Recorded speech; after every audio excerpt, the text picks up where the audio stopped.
Kando obbaafatee jedhee aceen. Warri du'e kun obbaafate. Gara fuulduraatti garuu anis yoo jiraadha anis jiraachuu baannan anis taate ragaa kana seef godhee maal yaa ta'u malee namoonni gizee wanta kana dhaga'an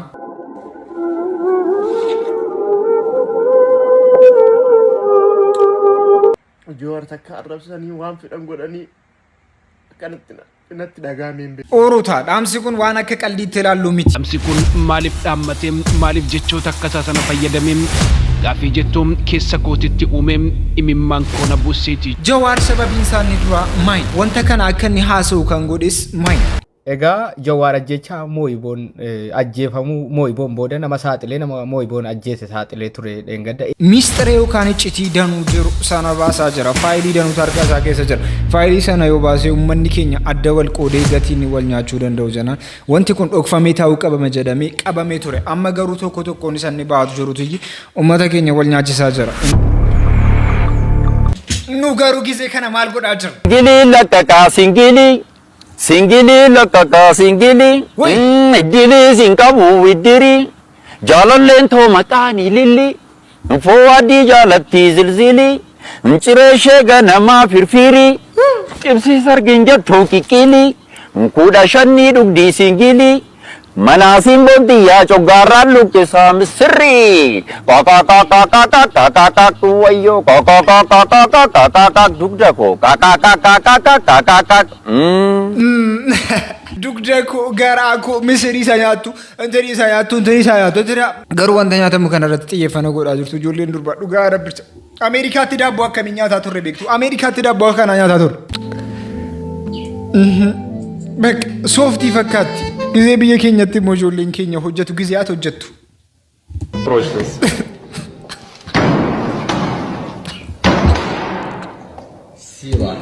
akka cabsaa jira dhugaa rabbicha biyya keenyatti gizee dhufu daabboo sun hojjetaru akka cabsaa jira daabboon akkamitti hojjetamuu dadhabama daabboon isa daabboo dhiisiiti ishii muuzii nyaachuu yoo sirkaa badaa jira miti muuzii isaa muuzii kichifchifi ilkaan kichifchifi Desi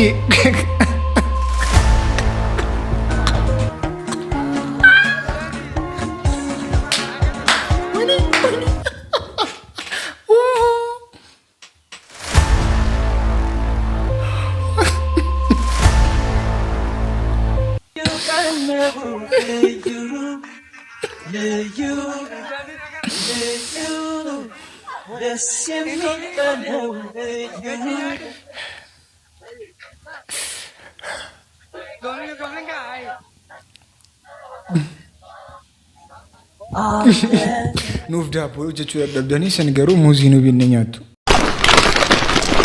Muuzii nyaachuun dadhabdan garuu nuuf daabboo maaf hin hojjettan jechuun daabboo nyaachuu. Dhugaa rabbichaa biddeena isin hojjettan gizee nyaannullee.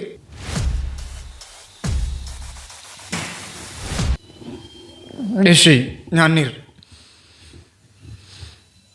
Harka keenya akkamitti kaane dhiqan?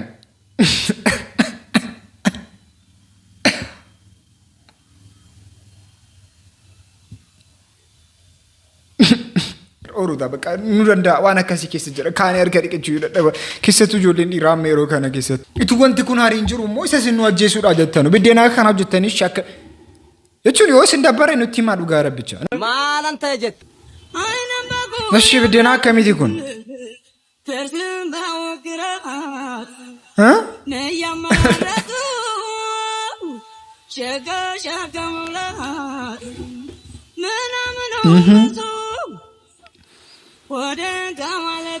Biddeena magariisa diimaanis jira yaa haadhoo koo naafila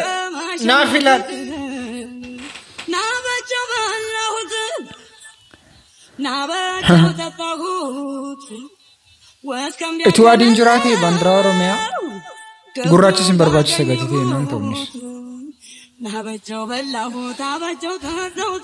Eshi maadii nyaatama misiriidhaaf dinnichaa nyaatama haa ta'ush haa ta'u garuu kana amalee nyaadhu dhugaa rabbi kana amalee nyaadhu kana amalee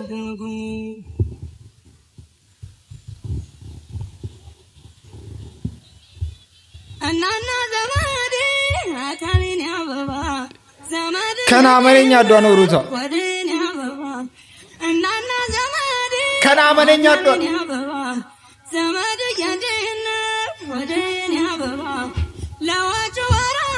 Kana amanenya adwa.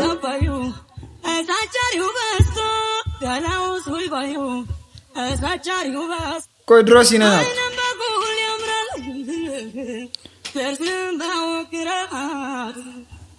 Dhugaa biddeena jechuudha balki.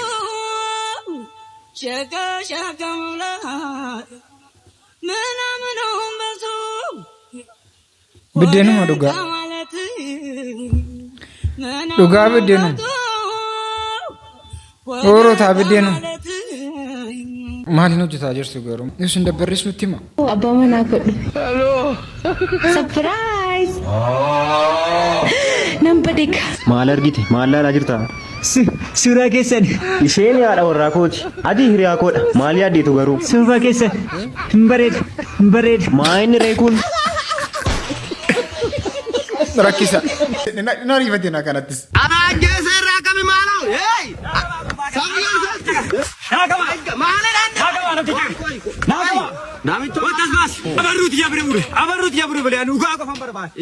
Suuta jedha abarruu ta'e bira bulee. Dhugumaa gurbaa. Shawani biran bulee laki. Eeloo biran bulee charaa. Dhugaa bichaan barbaada abarruuti bira bulee dhawaa ollaatu. Ani dhugaa bichaan barbaada. Eeshi suuta jedhe tasgabbaa'ee nama jalatti nama rukutame ati maal taate qoya fachu. Dhugaa barbaaddaa miti. Ani dhugaan barbaada. Ati sobiniiti dhuguma bultee bira. Shawan zaadira natti deemnan bira rafe malee biran bulle. Bira rafe chaara malee biran bulle. Ani kina dhugaan barbaada. Bira rafe malee biran bulle. Pasta. Inde. Bira rafe malee biran bulle. Bira rafe malee biran bulle. Bira rafe malee biran bulle. Korti na malee bela. ሚጡ ተነሽ ማውሃም ጭልኝ እሺ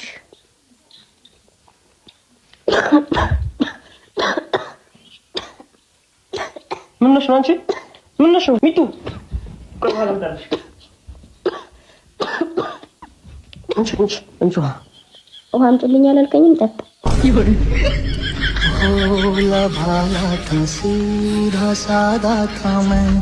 Jarrisiin gili gizeedhaan nutti qabadha. Mala jarri kana hojjetanu gizeedhaan nutti qabattu. Gizee achi keessa galtaan tokkichaan deebistu. Bakka dhumeera.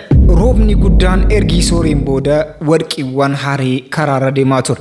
Haa ta'u malee warqii kana immoo namoonni tokko gizee arganii jedhanu uummata waamanii bishaan kana keessa akka jarri barbaadan godhanii jiru. Uummanni baay'inaan ba'ee ture. Godina Gujii aanaa Booree ganda buqqisaa jedhamu irratti warqiin baatee haala kanaan uummanni baay'een isaanii kunoon maal fakkaatan laalaa kunoon tamalaqqatu iyyaachu. Namoonni baay'inaan bishaan kana keessa galaniis barbaadaa jiru.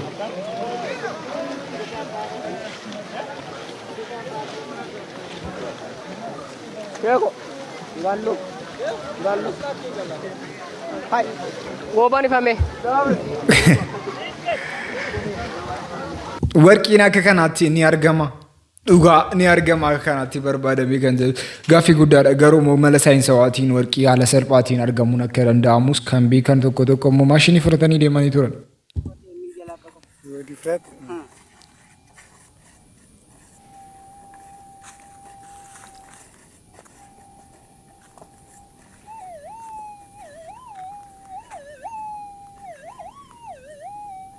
እንዴንም ጮኸን እንዴት ነው ላላችሁኝ ተከታተሉ። ይሄ ወንድማችን በማሽን የሚፈትሽ የወርቅ ባለሙያ ነው። እንደዚህ ኦፕሬተር ነው፣ የማሽን ኦፕሬተር። አርጋቴራ ነት ይፈካል። ወርቅ ነው መሰለኝ እየጮኸ ነው። የሰውዬ ወርቅ ሊያገኝ ነው።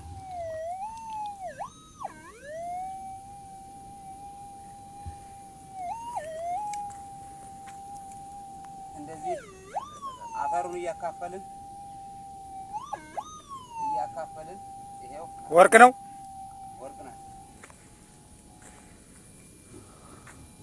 ይህች ናት ወርቅ የምትባለው። እንግዲህ ለዚህ ነው የምንደክመው። ሶሪ መብራቲን ኬኛ ጀዱudhaan badde jirti. Wanti godhamu hin jiru. Dhugaa rabbichaa wanti godhu hin jiru. Mabiraatiin keenya al tokko bannaan jeeshan jeejaa gatii inni ture dhufuu danda'u jenna. Itti fufna. እንካ ጓደኛ በስማ የሚገርም ወርቅ ነው። ክርትፍ ነው ይሄ። እንደዚህ እያለ ነው ወርቅ ያርገታል።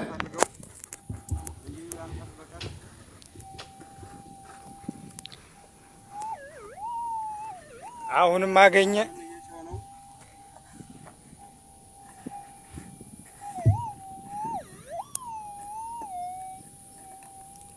ለመፋፍ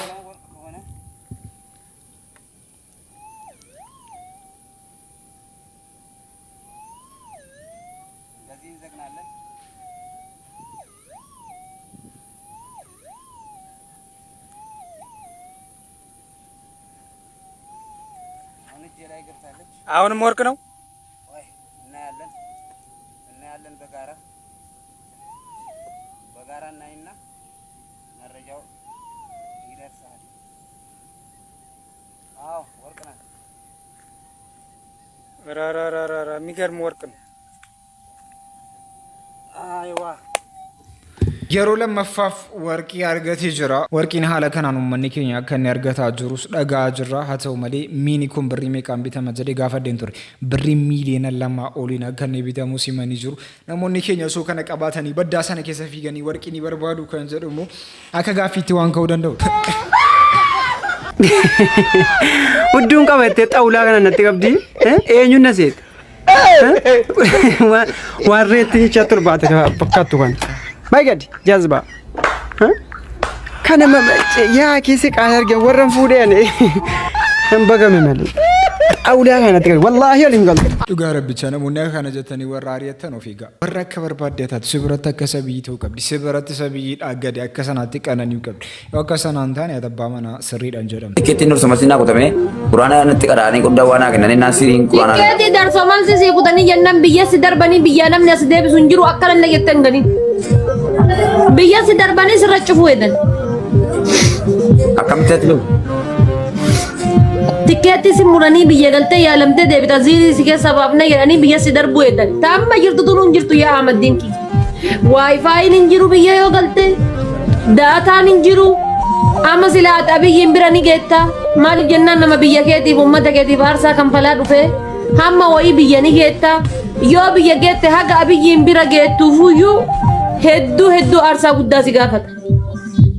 Si galee maalumaan si nyaachisa. Ahmadiin irratti sihiriin hojjetameera jedhanii namoonni baay'een hanaasaa jiru. Garuu moo'isuma sihirii hojjetaa jira jedhanis kan haasa'an jiru. Maal akka ta'e garuu hin beeku hanaasaa jira. Tuubiti tuuttaa yoo feete mutaantaa taayitii bolaalee kaalchisa gambaalee mana huccuu boondaa abbaa xoone wayyaa alaa galee mushurraa magoone maarree manni huccuu boondaa abbaa xoone uffatawwan gosoota adda addaa gatii giddu galeessaan gabaaf yeroo dhiyeessu gammachuu guddaatti dhaga'ama. Uffatawwan kanneen akka paantii dhumee suphame kaalsi citee hodhame kootii turee butute surree hudduun ciccite shurraabii abujadii shanqaqqoo gogaa roobii tuuttaa mana baaburaa shurraabii lagoo jaarsaa shurraabii lagoo jaartii kanneen kana fakkaatan kottaa filadhaa bita mana huccuu boondaa abbaa xoone bakki argama keenya boole dhaaba wayyaa ambaasaaddara magganaanya dhaaba wayyaa ciccita markaatoo dhaaba wayyaa bututa odeeffannoo dabalataatiif toora lakkoofsa bilbila keenya duwwaa 22 irratti haaloonuun jedha anaa dhufu siniin jenna. Wanti adda godhu mana huccuu boondaa abbaa xoone wayyaa yoo nurraa bittan lilmoo tokkoof keeshaa kirni tubbaa tokko jabaa isiniin jechuu keenya dhaabbata beeksisaa miidiyaa xurumba mana huccuu boondaa abbaa xoone. Content creator jechuun kan uffata ciccitaa bittu uffata ciccitaa sana immoo yoo ciccitee sirraa keessa gisee mana galtaru kirrii tubbaa tokkoo fi marfeen gatii isinii kennamu jala sanaan dhufee jiraatu. Ijoolleen duratti waliin baranne warri 10 keessaa 10 20 keessaa 20 argachaa baatan sun fatanaa qormaata eessa jirtu warri kun isin qorrachiisnu jettanii tokko waan jireenyi keenya harka keessaniirra jiru isin goggonu tokko jirtu naguma jechuun isinin arguufan bara viidiyoo kan hojjechaa jirtu maal akkamii keessa jirtu moo naguma waaqaatu eessa keessan jechuun hin baddan. akkasitti haasa'uun qabdu ture akkamitti akkas jedhama jedhanii namoonni baay'inaan mucattii kanarratti aaranii. Ijoolleen duratti yeroo barannu 10 keessaa 10 argachaa turan sun eessa jiranii? Warri sin korrichiisnu jechaa turan sun eessa jiranii jettee obboleettiin keenya nu gaafatte deebisuufin keenya dirqama. erga gaafatamne akka nama tokkootti gaaffii deebisuun dirqama. Eessa jiru beektaa? Baay'een isaanii miira kee to'atamuu hin dandeenye sanaan balaan akka sirra hin buune balaan sirra bichaa miti biyyarrallee akka hin buuneef poost piilii oomishaa jiru. Kondoomii oomishaa jiru. Baay'een isaanii immoo dooktara ta'aniit isaan kana lamaan irra darbee ulfa seeran alaa dhufe sirraa baasaa jiru. Maal kana qofa? Baay'een isaanii akkati nama fakkaattuuf fuula kee kanarratti meekaappii, chaappistikii, liippistikii hojjetaa jiru. Baay'een isaanii mataa kee amma kan kooti kanallee hin dheeranne akka inni dheeratee rifeensa fakkaatuuf wiigii oomishaa jiru. Wantoota kan akka irratti gochaa jiru. Maal kana qofa? Baay'een isaanii bilbilatti qabattee jirtu kana oomishan. Baay'een isaanii bakka tokko dhaabbattee bakka biraatti firiidhaan akkati dubbattuuf neetworkii oomishan. Baay'een isaanii dukkana keessa akkati hin bulleef, kuraazii akkati hin ibsanneef elektiriikii oomishan, ampuulii oomishan. Baay'een isaanii immoo dhaloota akka keetti doome kana qaranii gadi baasaa jiru. Baay'een isaanii uffata uffattee deemtu kan, caammaa ati keewwattu kan, waan qaama kee irra jiru guutummaa kana akkati qullaan taaneef oomishaa jiru. Isa oomishu immoo kireet gochaa jiru. Isa kireet godhame immoo manaaj gochaa jiru. Mul'atanii ayyeen mul'atanii namoonni baqaam ispeeshaalii ta'an namoota taraatti mul'atan yeroo baay'ee namoota ispeeshaal ta'u yeroo muraasa qofaaf argina. Akka karaa gubbaarratti arginu miti. Warreen karaa gubbaarratti argitu kun namoota taraa namoota iddoon oolan hin qabne warreen inni sana korrojaa eeggataa turan kanatti baay'inaan argitu. Isaan gaa xiqqaadha waan ta'eef namoonni akkasii sun xiqqoodha waan ta'eef baay'inaan hin mul'atan hin argaman baay'inaan karaa gubbaarratti. Iddoo isaanii barbaachisu qofatti isaan argatta. Iddoo isaanii qofatti deemtee isaan argatta malee TikTok irrattis hin argattu bargatu. Baay'ee isaanii TikTok irratti argachuu dhiisuu dandeessa. Maybe parsantii 2-3 kan hin caalledha TikTok irratti kan argatu. Sanayyuu TikTok irratti immoo saggaxuudhaaf miti kan isaan dhufan. Likiskisii garaagaraa sabasabuuf miti kan isaan dhufan. Koomentii garaagaraa ta'ee fooloo garaagaraa kooyinii garaagaraa sabasabuuf miti kan isaan dhufan. Hojii biriiliyentii ta'e ittiin hojjechuudha gara kana kan isaan dhufan. Iddoo akkasii immoo sammuun kee danda'ee siin taa'u. Amalli kee iddoo akkasiitti siin simatu. Egalee kanaaf as jiru siin jechuufan. Wanta kana isin akka qalli taasoftu malee namoonni baay'inaan aaranii irratti dubbataa turan. Akkuma isin amma dhageessan nama tokko lama qofa osoo hin ta'in namoota baay'eetu irratti dubbataa jiru. Wanta kana immoo gisee isin dhaggeeffattee kaatu akka isin haasaa dogongoraa dubbattee ofirraa barteetti natti fakkaata. Dhiifama gaafatteetti. Viidiyoon kun viidiyoo dhiifamaati. Waaw guys, wanti xiqqoon akka salphaatitti nama kolfisiisa jettanii hojjetan hagam miira nama akka tuqoon viidiyoo dalageessan irratti argee jechaadha. Ijoolleen dur waliin baranne maal jedhee ka dalageessan irratti jecha irra deebi'uu hin barbaadu. Already viidiyicha kaasiira Facebook irraayis, TikTok irraayis. Dhugaa dubbachuuf isin bohaarsaa laataa ittiin kolfitu jira miti just for fun jedheen hojjedhe viidiyicha. Garuu eddasii diippilii gadi fageessee yoon yaadu waan baay'ee nama tuquudha guys. Nama tuqa bakka. Mooraalii daameejii godhaan. Keessattuu ijoollee giraajuweet godhanii manatti hafanii jechuun maatii isaaniirree darbee tuqe jechaadha. Dhugaa waaqa akkasitti ani hubadhe ani. Ani hinjaa bakka dhiifama. Guys, wanti akkanaa beektan barbaadu namni na dirqamsiisee kana godhinaan jechaa jiru hin jiru anyway. Garuu sirrii akka hin taane gatiin argeeffanii dhiifama isiniin jechaa jira. Miirri keessan hagam akka tuqame haajan argeeffan dhiifama isiniin jechaa jira. Bakka miira namoota hedduu tan tuqee wantichi dhuguma sensitiiviidha jechuun jira miti Yesuus sorry she guys. Dhugaa waaqa baay'ee tokko bakka dhiifama guddaa garumaan bakka imimmaan tuna hudhayyuu naani wanticha yaadu jechaadha. Situation isin keessa jirtanii bakki isiniif hin malle ta'uu isaa san naa yaadu akka nama tokkootitti jira miti wanti sitti dhagahamu jira. Inna san akka yaadu na gootaniin deebistanii miirri kun akka isinitti dhagahamu waanan godheefi dhiifama naa godhaa. Inna bakka jecha iyyuu hin qabu guys. Sorry, jarri sun feemiisii amma jettanu jara baratameen hoogganamu. Jara kana kan taquxaaxaru jara barate sana malee jarri barate yoo hin jiraanne tiiktaakiin, yuutuubiin wantoonni garaagaraa hin jiraatan. Nama barateen gati hoogganamu jira. Namni barate warqee akka inni ta'e baramuun isaa baay'ee barbaachisaadha. Haa ta'u malee namooti babbaratan nu keessaa immoo babba'anii jiran immoo nyaachuun amala keenya ta'ee jira.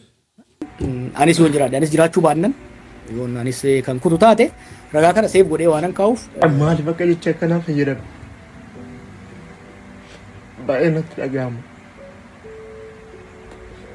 Dhugaa rabbi jira. Ayyoo jiraadhe illee ayyoo du'e illee dhugaan kun akka bahu jedha. Akka nyaatamutti mul'achaa jira Jawaariin.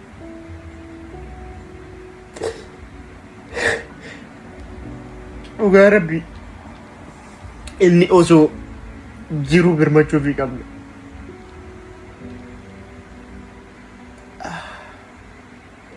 Eega du'e bahuun faayidaa hin qabu.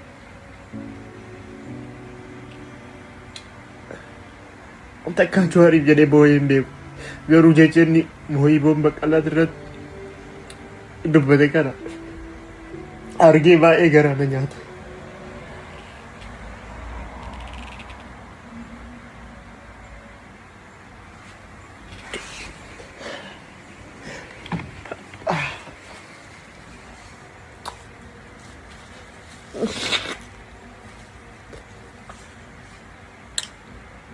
Jawaar takka arrabsanii waan fedhan godhanii akkanatti natti dhaga'amee hin beeku. Haasaa Jawaar kana haala salphaadhaan furannee kan irra darbinu miti. Namoonni baay'inaan naanii jiru. Anis gara kootti baay'ee ni jiru. Jawaar akkamitti wanta kana dubbachuu danda'a? Namooti meeqaaf kan akka abdiitti akka uummata Oromootti namni baay'inaan jaallatamu. Uummattoota keenya keessaa namoota ija keenya jennee nu yaadnu akkamitti waan akkasii haasa'uu danda'u? Anis yoon jiraadhe anis jiraachuu baannan yoon anis kan kutu taate. Jawaar Mohammad ibsaa jecha Mooyiboon Baqqalaa booda dhaamsa jajjabduu qalbii nama cabsituu fi akkasumas yaada keessa nama galchituu dhaammateetii ture. Dhaamsi kun maaliif dhaammate maaliif jechoota akkasaa sana fayyadame gaafii jettuun keessa kootitti uume imimmaan koona buuseetii jira. Jawaar maal dhaammate dhageessanii dubbii kana yoo dhageessanuu akkamitti ilaaltan akkuma kiyya qalbiin isin baddemoo akkasumatti akka salphaatti ilaaltanii bira darbitu. Jawaar Mohammad maal jedhee dabre dhaamsi Jawaar maal ture gaafii jettuuf Jawaar Mohammad dhimma qorannoo waa'ee jecha Mooyiboon akkuma uummataaf ibsee xumureen dhaamsa akkana jettu dhaammateetii ture. Sagalee fi ragaa baay'ee kanas irratti dubbachuu hin qabne hedduu qabna ammatti baasuun sirrii waan hin taaneef yoo lubbuun hin jiru ta'e faayila Mooyiboon Baqqalaa jalaa fudhaa dhugaa isaa baasaa akkas jechuun dhaammateetii ture. Iddoon gaafii natti uumte qaama isa hordofutu jira moo sababa maaliif akkas jedhee gaafii jettuun keessa koona nyaataatii jira. Callifnee akka salphaatti ilaaluun waan gaarii natti hin fakkaatu waan ta'eef dubbii kana kaasuun dirqama natti ta'e. Ilma namaa kamiifuu hamtuu takka hin barbaannu keessattuu nama akka Jawaar ija Oromoos ta'e akkasumas biyya saniif tasfaa ta'e ilaallamu kana hamtuun takka akka isa tuqu waan hin barbaanneef kanumaaf jecha dubbiin tun natti dhagahamte namni akka kiyya dubbiin sun itti dhagahamte yoo jiraate jechumaaf dubbii kana kaase. Waa hunda salphatti ilaalanii bira darbanii booda osoo akkas ta'e jechuun hiikan qabu waan ta'eef kanumaafan dubbii kana kaase. Gaarii waliif yaaduun namummaa dhugaa qabaachuudha waan ta'eef nama akka Jawaar kana akka ija ofiititti eeggachuun barbaachisaadha waan ta'eef nama lubbuu isaa aarsaa godhee umrii isaa guutuu saba saniif biyya saniif jiraate ammas jiraachaa jiru akka salphaatti yookaan wanti takka akka isarra buutu waan hin barbaanneef dhumarratti dhaamsi Jawaar saba Oromoo hundaaf dhaame akka Mooyiboon Baqqalaatti gandummaa didaa gabrummaa didaa waan itti gabbaaneef Oromiyaa fi Oromummaatti cichaa jechuun dhaamsa isaa dabarseetii jira. Gara fuulduratti garuu anis yoon jiraadhe anis jiraachuu baannan yoon anis kan kutu taate ragaa kana seef godhee waan kaa'uuf qaamni dubbii kana laaluudhaaf deemu akka argamutti sirritti kilaasifaayi goone reejistar goone faayila Mooyiboon Baqqalaa jedhu jalatti keenyee jirra jechuudha. Kana san argachuu dandeessan. Egaa qorannoon kanarratti goone kana fakkaata Mooyiboon Baqqalaa biyyoon itti hasalphattu dhugaa fi gumaasaa waaqni haa baasu dhimmi gurbaa kanaa baay'ee garaana nyaate. Gurbaan kun maaliif du'e yoo naan jettan Oromummaa irratti waan cicceef murnummaa waan dideef. He was a very moderate. Dhugaa baay'ee sadarkaa nu barbaannutu jira. Keessattuu dhugaan hacee akka nuuf ba'u ni barbaanna. Wanti kun immoo harka keessan keessaa akka jirus dhibbaan dhibbatti nuuni beekna. Wanti kun gara mootummaatiin isaa jiraatu gara achiin isaa jiraatu wanti kun akka nuuf ba'u haqa natti fakkaata yooma biraatiin keenya dhufee jira. Wanti kun akka nuuf ba'u ni barbaanna. አይችልም ይሉሃል ያጣምኑሃል ሞራልህን ሰብረው ታች ጥሉሃል ጠንክረ በርትተ ስታሳያቸው ሰማይ ይሰግሉሃል ሰላም አጅራቱ ከማንተ ለምን ላይላለታ ነን ማል ፈቀዳ ማሱ ክትገን እርግጥ ጀነትን በባስጎነ ሰት በባስ ይበርባደኒ ቀበቶ መለ ቀበቶ ለምን አዝርዲው ቀበቶ ለቂሴቲ ነስፈራራ ያኔ ምተና አዱላና ነስፈራረና አምዱ ማለት ሁለዱት ከማንተ ሱቅ ያና ነከዳይ ማነ እርግጠን ማፍነ ጎዮም ሱቱኒ ይበርባደና ከመት ቀብሶ ገበይ ይንበርባነ የሮዳፊ ከኑ ቤናን እንጀተኒ ማል በርባና ማን ማል በርባና ማሉ ታታስራ ይቃቃም ቆደቆዳ በታርቱ ይራጋ ቂሳርቱ ባይ ሳርጌበር ማፍነ ሱቅ ከተነ እርግጠን ማፍነ ጎዮም ተፋዲስ ማፍነ ሱቅ ጎዮም ሰንታ ማል ሱቅ ከተነ እርግጤ በቃመደ መቼ ሲጋ ኤሰንቺስ አስንጂስ ታጋና ጀራ ሲቃች ማልቲስ ታፊ ማልጎታ አስንጪሳኒ ማሎጀ ቡያች ተፈራን ገኝ ሳምንት ቶርቤ ከናንዱ እናንገኝ ነኝ ቡያ አሳንቲም ታቀጭ ቡ አርስ ተረዱ ፈ ዋንቴ ፈ ኦነረዱ ፈ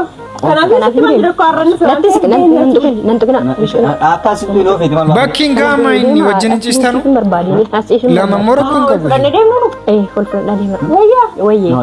እንደ ኤርጌነት እንጅራኔ ማፊ ገደረሞ አስዳስረፉ እንደ ደሜ አማቴ bagani naaf abbamana ko dewe tana sitina naaf ne abbamana ko tana kanaaf yu callisika kanaaf labba callisi kanaaf yu gabbe yu barbade kuno gabbe keeti dema chira fedam dam akura kira fini yu barbade ne namne ajaja abbamana keetin gabay akira keeti akira amma keetin esakin ba salfatu mo basi sehet setu do femar arana tudem de atachi tu barbade nantukin namu to konke kanan tunne yu barbade akachi shun salatina nakite nantukin namu to konke salatina sai bu saditani demi inde si jama kaman kam ta ustaz absun chisi ni lama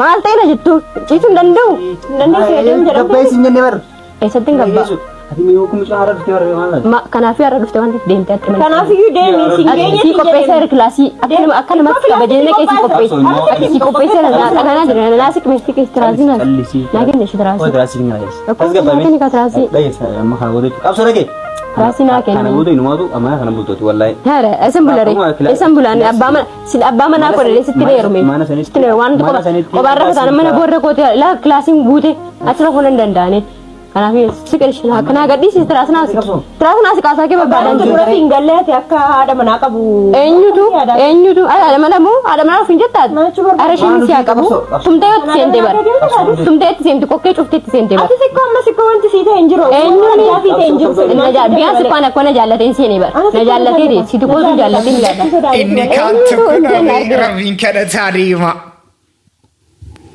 በቃ ረብሰኒ ፈቀዱ ለማምደር ለራማስዮቴ ረብሲ ፈቀኑ ሳዲስዮቴ ረብሲ ፈርኩንከ ሰከታራፍ ከከረፈ ሰከታወራተ በትሪ አሜ ሆና ጀርናው ጅንትርተን